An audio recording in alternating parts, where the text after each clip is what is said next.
કોલંબિયાના 80 હિપ્પોને બચાવવા માટે અનંત અંબાણીએ શું કર્યું? શું ગુજરાત બની શકે છે હિપ્પોનું નવું ઘર? શું છે કોકેન હિપ્પોની કહાની? શું પાબ્લો એસ્કોબારના વારસાને બચાવી શકશે અનંત અંબાણી? તો ચાલો જાણીએ અનંત અંબાણીનું આ મિશન કોલંબિયા શું છે. નમસ્કાર દર્શક મિત્રો, @ગુજરાતમાં આપનું સ્વાગત છે.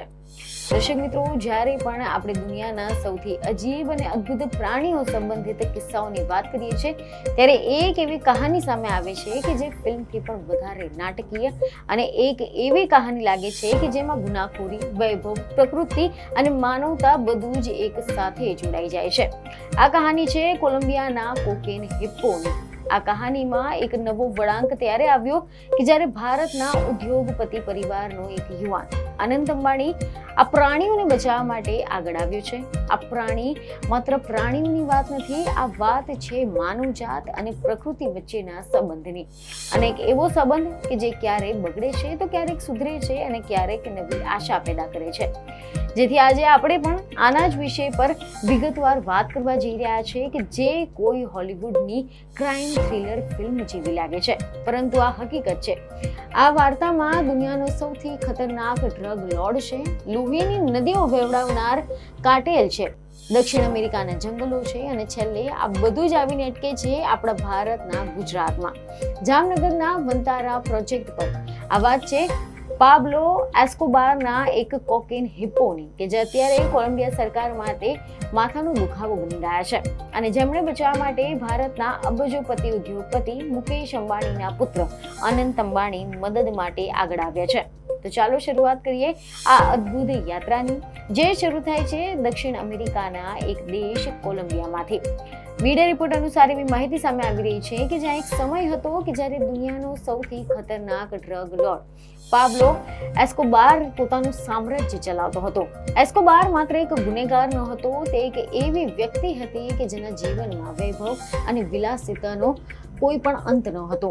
તેણે પોતાના માટે એક વિશાળ એસ્ટેટ બનાવ્યું હતું, જેને હેસિન્ડા નેપોલેસ તરીકે ઓળખવામાં આવતું હતું. અને આ એસ્ટેટ માત્ર એક ઘર ન હતું, પરંતુ એક પ્રાઇવેટ ઝૂ પણ હતું, જેમાં વિશ્વભરના દુર્લભ પ્રાણીઓ રાખવામાં આવતા હતા. અને આ પ્રાણીઓમાં એક ખાસ જોડી હતી, હિપ્પોપોટેમસ. આફ્રિકામાં રહેતા આ વિશાળ પ્રાણીઓ કોલંબિયામાં રાખવામાં આવ્યા હતા અને આ ગેરકાયદેસર રીતે રાખવામાં આવ્યા. અને કદાચ ત્યારે કોઈએ કલ્પના પણ ન કરી હોય કે આ બે પ્રાણીઓ એક દિવસ સમગ્ર દેશ માટે એક મોટી સમસ્યા બની શકે છે. મીડિયા રિપોર્ટ એવા સામે આવી રહ્યા છે કે આ વાતની શરૂઆત ત્યારે થાય છે 1980ના દાયકામાં, જ્યારે કોલંબિયામાં પાબ્લો એસ્કોબારનું નામ ગુંજતું હતું. પાબ્લો એટલે કિંગ ઓફ કોકેન, કે જેણે ડ્રગ્સના વેપારમાં એટલા બધા પૈસા કમાઈ લીધા હતા કે જેની ગણતરી કરવી પણ મુશ્કેલ થઈ ગઈ હતી. પાબ્લોને અજીબો ગરીબ શોખ હતા અને એમાંનો એક શોખ હતો દુનિયાભરના દુર્લભ પ્રાણીઓને પોતાના અંગત પ્રાણી સંગ્રહાલય હેસિન્ડા નેપોલેસમાં રાખવાનો. આ આલિશાન એસ્ટેટમાં તેણે ગેંડા, જીરાફ, હાથી અને ઘણા બધા વિદેશી પક્ષીઓ પણ વસાવ્યા હતા. આ ભીડમાં તે ગેરકાયદેસર રીતે આફ્રિકાથી 4 હિપ્પોપોટેમસ પણ લાવ્યો હતો, જેમાં એક નર અને 3 માદા હતી. વર્ષ 1993માં જ્યારે કોલંબિયાની પોલીસે પાબ્લોને ઠાર માર્યો હતો, ત્યારે તેનું આ સામ્રાજ્ય વેરવિખેર થઈ ગયું હતું. મોટાભાગના પ્રાણીઓને બીજા ઝૂમાં ખસેડવામાં આવ્યા, પરંતુ આ હિપ્પોને પકડવા માટે અને ખસેડવા એ સમયની સાથે સરકાર માટે ખૂબ જ મોંઘા અને જોખમી સાબિત થઈ રહ્યા હતા. એટલે તેમને ત્યાં જ રઝળતા છોડી દેવામાં આવ્યા અને કોલંબિયાની મેગ્ડાલેના જ્યાં નદી છે ત્યાં પ્રાણીઓ માટે સ્વર્ગ સમાન સાબિત થઈ ગઈ. આફ્રિકામાં તો દુષ્કાળ અને સિંહ જેવા શિકારીઓ હિપ્પોની વસ્તીને નિયંત્રણ રાખી હતી, પરંતુ કોલંબિયામાં આ હિપ્પો માટે કોઈ પણ કુદરતી દુશ્મન ન હતો અને આના પરિણામે એ 4 હિપ્પોમાંથી સંખ્યા વધીને આજે 150 થી 200ની આસપાસ પહોંચી ગઈ છે. વૈજ્ઞાનિકોનું માનવું છે કે જો આમને રોકવામાં નહીં આવે તો 2034 સુધીમાં તેમની સંખ્યા 1500ને પાર થઈ જશે. હા, હિપ્પો હવે કોલંબિયાના પર્યાવરણ માટે ખતરો બની ગયા હતા. તેઓ સ્થાનિક નદીઓના પાણીને પ્રદૂષિત કરી રહ્યા રહ્યા છે. ત્યાંની માછલીઓ, જળચર જીવોને પણ નુકસાન પહોંચાડી રહ્યા છે અને ક્યારેક તો સ્થાનિક ગ્રામીણો પર પણ હુમલો કરી રહ્યા છે. કોલંબિયા સરકારે આ સમસ્યાના ઉકેલ માટે લાખો ડોલર ખર્ચી નાખ્યા, નસબંધી, ખસીકરણ કર્યું, પરંતુ આ કશું જ કામ ના આવ્યું અને આખરે કંટાળીને કોલંબિયાની સરકારે એક કઠોર નિર્ણય લીધો, જેમાં એવો નિર્ણય હતો કે આમાંથી 80 હિપ્પોને મારી નાખવામાં આવે. અને જ્યારે આ સમાચાર આખી દુનિયામાં ફેલાયા ત્યારે પ્રાણી પ્રેમીઓમાં રોષ જોવા મળ્યો. આ સમયે એક નવી આશા દેખાઈ. આ સમયે એન્ટ્રી થાય છે અનંત અંબાણીની. જી હા, અનંત અંબાણી કે જેમને જામનગરમાં 3500 એકરમાં ફેલાયેલું વંતારા નામનું વિશ્વનું સૌથી મોટું વન્યજીવ બચાવ અને પુનર્વસન કેન્દ્ર વસાવ્યું છે. અહીંયા અનેક દુર્લભ અને બચાવેલા પ્રાણીઓનું સંરક્ષણ કરવામાં આવે છે.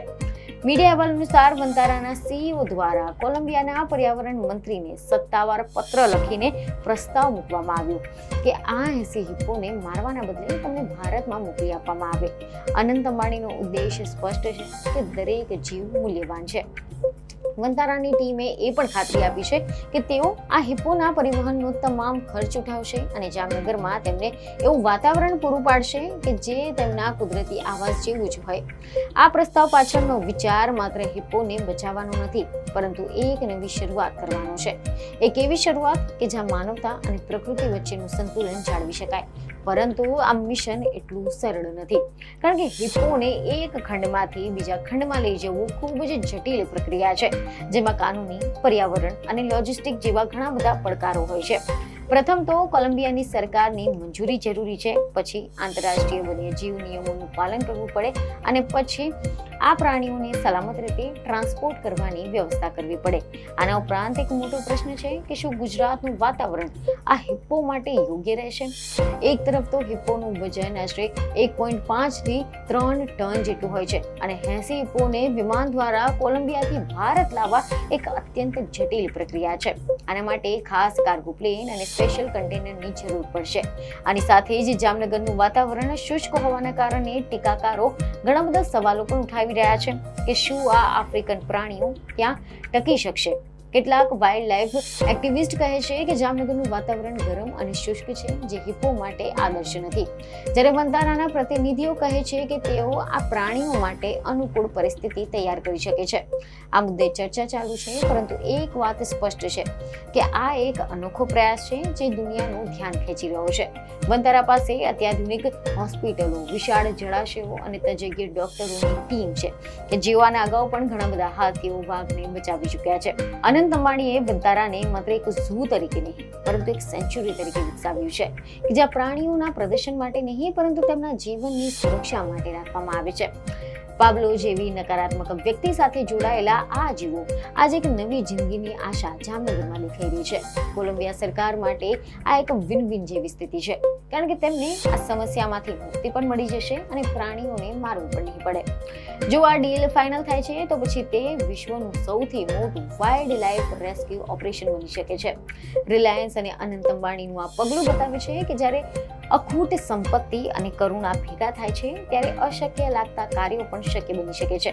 હવે જોવાનું એ રહેશે કે કોલંબિયા સરકાર ક્યારે લીલી ઝંડી આપે છે અને ક્યારે આ કોકેન હિપ્પો ગુજરાતના મહેમાન બને છે. આ માત્ર પ્રાણીઓને બચાવવાની વાત નથી, પરંતુ માનવતા અને પર્યાવરણ વચ્ચે સંતુલન જાળવવાનો એક વૈશ્વિક સંકેત છે જે ભારત તરફથી આખી દુનિયાને મળી રહ્યો છે. વંતારાનું સૂત્ર સૂચવે છે કે સેવા જ પરમો ધર્મ છે અને આ જ હિપ્પોને બચાવવાનું મિશન એ દિશામાં એક ઐતિહાસિક કદમ સાબિત થશે. આ કહાની માત્ર હિપ્પોની નથી, આ કહાની છે માનવ જવાબદારીની, એક એવી જવાબદારી જે આપણે પ્રકૃતિ પ્રત્યે ધરાવીએ છીએ. પાબ્લોનો એક નિર્ણયથી શરૂ થયેલો આ સમસ્યા આજે એક વૈશ્વિક ચર્ચાનો વિષય બની ગઈ છે અને કદાચ અનંત અંબાણીનો આ પ્રયાસ આ કહાનીને હવે એક નવી દિશા આપશે. શું આ હિપ્પો ખરેખર જામનગર પહોંચશે? શું તેઓ ત્યાં નવી જિંદગી શરૂ કરી શકશે કે પછી કોલંબિયા પોતાનો નિર્ણય બદલી લેશે? આ બધા જ પ્રશ્નોના જવાબ સમય આપશે, પરંતુ હાલ માટે આ કહાની આપણને એક મહત્વપૂર્ણ પાઠ શીખવે છે કે પ્રકૃતિ સાથે ખેલવાના પરિણામો ગંભીર હોઈ શકે છે અને જ્યારે સમસ્યા ઊભી થાય ત્યારે તેને ઉકેલવા માટે હિંમત અને સંવેદનશીલતા બંને જરૂરી છે. અને કદાચ આ જ છે આખી કહાનીનો સાચો સાર. તો આશા છે કે આ માહિતી તમને મહત્વની લાગી હશે, જેથી અમારા વિડીયોને લાઈક અને શેર જરૂરથી કરજો. બીજને ખબરો સાથે ફરી મળીશું. ધન્યવાદ.